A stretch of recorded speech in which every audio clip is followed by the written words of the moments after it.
What do you think of this? It is sparkly. Do you? Does it look like gold? Does that look like gold? It's fool's gold. How do you know that? Because preachers can't afford to have gold that. That's one way to know. But it's fool's gold. And so I want to talk to you about how this rock got its name. Way back in the 1800s, there were people mining gold.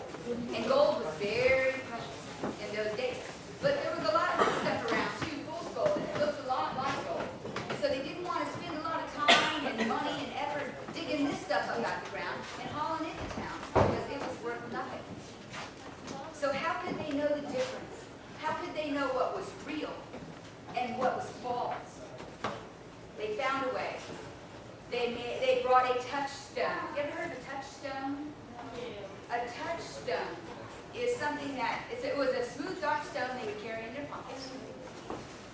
And you would rub the fool's gold on the smooth dark stone. And because fool's gold is hard, it wouldn't leave any mark. But because real gold is soft, they could rub real gold on the smooth black stone. And then they could see a shiny mark that the gold would leave behind. They could see a little bit of gold left behind on the touchstone. So that's how they would know it was the real thing. And then they would keep only what was real. That's pretty cool, isn't it? Yes. Well, the reason I want to talk to you about touchstones today is because everybody has their own touchstone. You'll carry your own kind of touchstone in your heart so that you can understand what's real and what's really not. And Jesus said that God, the Bible says God is love. And so at the heart of everything real and good, there will be love. If you can find love in it, then it is real and it is good. And if there's no love in it, it's false. It has no value. And so people will say other religions have no value. But if there is love in there, there's something real about them, right? And people will say that some people have no value. But if there is love in their heart, then there is God in them. Because God is love, okay? So what I've done is I've taken these smooth black stones and I've made a little gold heart on them. Because my touchstone, what helps me know what's real and what is good in God is that I always run it by love. Because love will leave a mark that you can never mistake. And that's how this happens. Go ahead and take one of these. Remember that God is always, always, always the voice of love. Always the voice of love.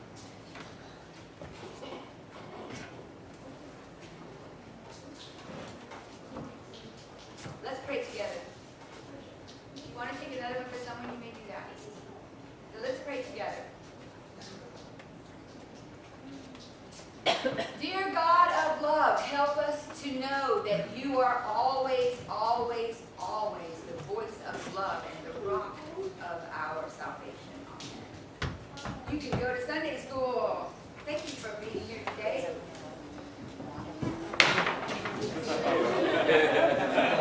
As the children go out, please stand and welcome someone new.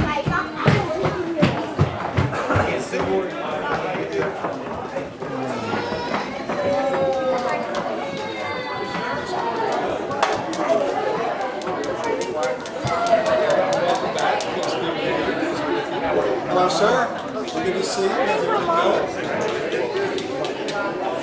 How's everything going? Okay, well, don't worry about it. It's no big deal.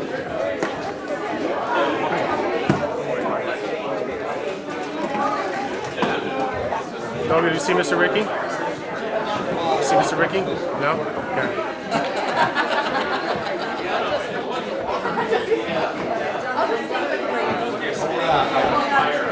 I saved races for him, too. It's empty. It's not like open. It's nothing way.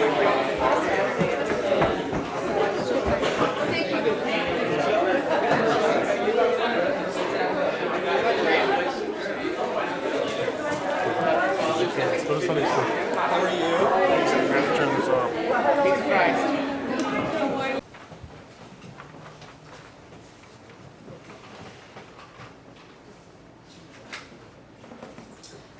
my mother is left-handed. Are any of you left-handed? Yeah. About 10% of the human population is left-handed. Nobody knows why. I mean, there are lots of theories about handedness, about what causes them, what causes this. I won't go into all of them here, but the truth is that nobody really knows what causes it.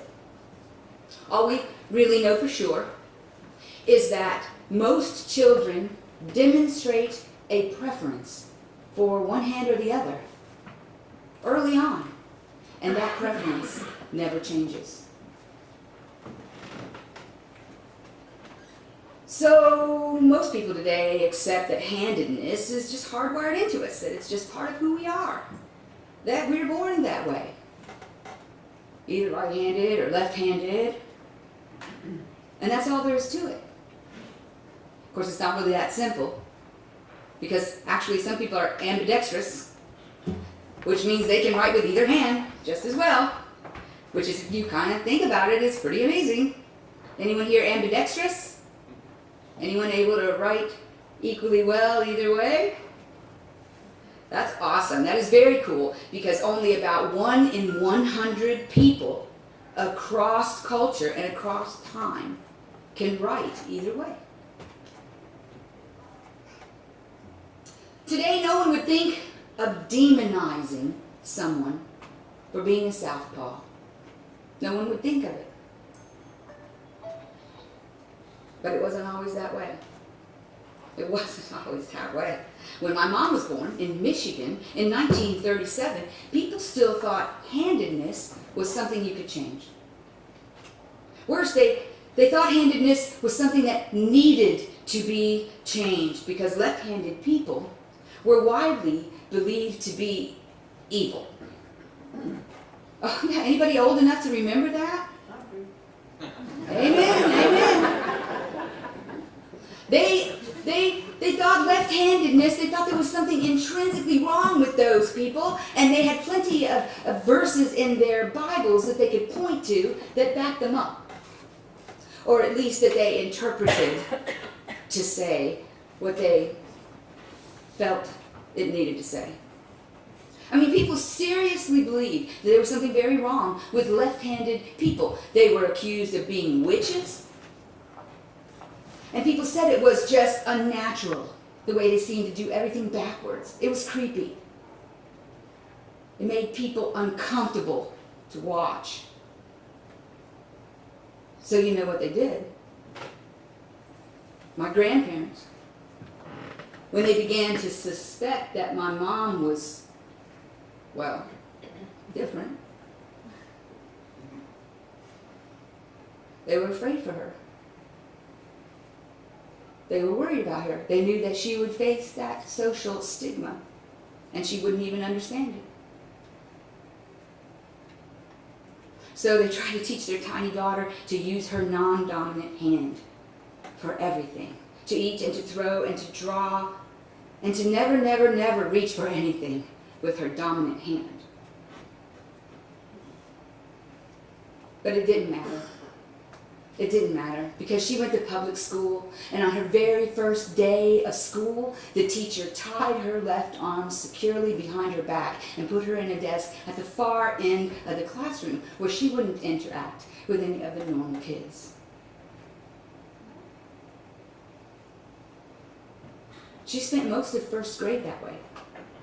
And even though she was loved and cherished and precious in the sight of her parents, she remembers feeling like a freak sitting there alone. And she vowed in her little 6-year-old heart to make herself be right-handed. And she worked at it too. And you know what? She did teach herself to write and to sew and to paint right-handed. She even plays the guitar right-handed.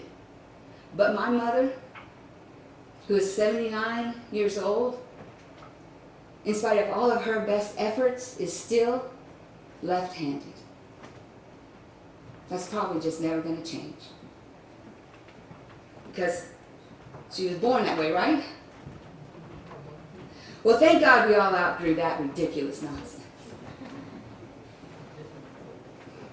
It's like the poor tortured soul that Jesus met in the land of Gerasa, a man who had at first been pushed to the edges of the classroom, to the edges of polite society, and then excluded altogether. He made people uncomfortable. Whatever demons he was wrestling with, mental illness, anxiety, fear, addiction, who knows? His community left him to wrestle with them alone.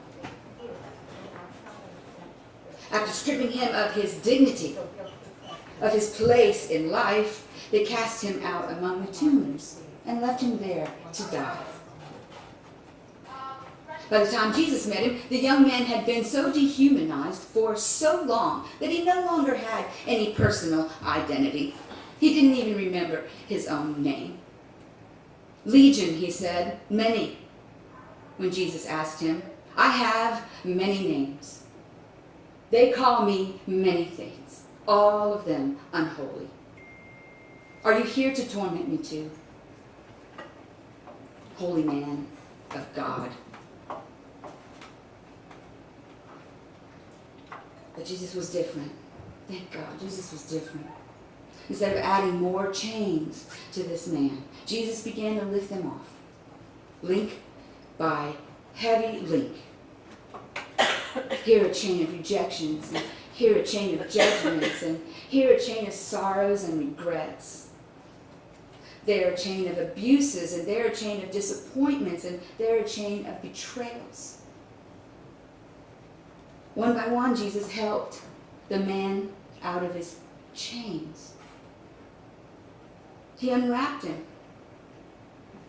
and he uncovered the child of God there beneath. And then he didn't stop there. He restored him to his rightful place in and among his community. The story is just one example of many that show Jesus doing what he did best, ignoring the self-righteous cries of the privileged majority and the religious zealots. He insisted on bringing the outcasts back in, especially those who had been marginalized, demonized, or abused.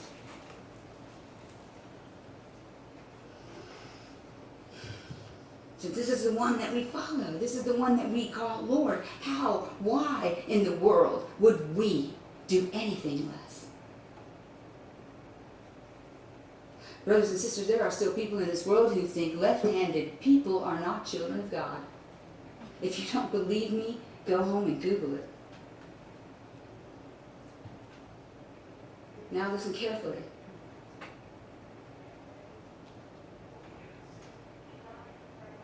To suggest that gay or lesbian or bisexual or transgendered persons are any less loved by God or any less precious in God's sight than straight people is just as ridiculous and just as theologically ignorant as believing that only right-handed babies get to heaven.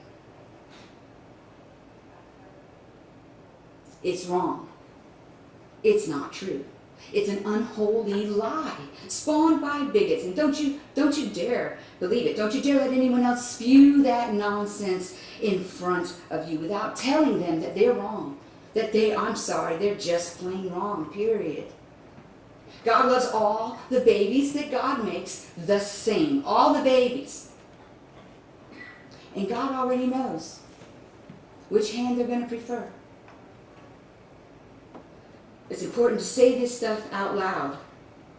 It's important to preach it from pulpits, to speak it in places that are public and private.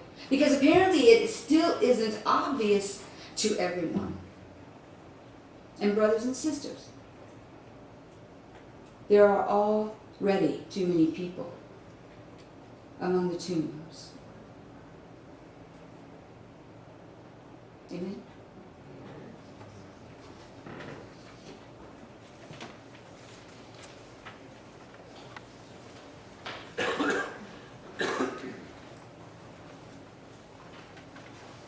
share the first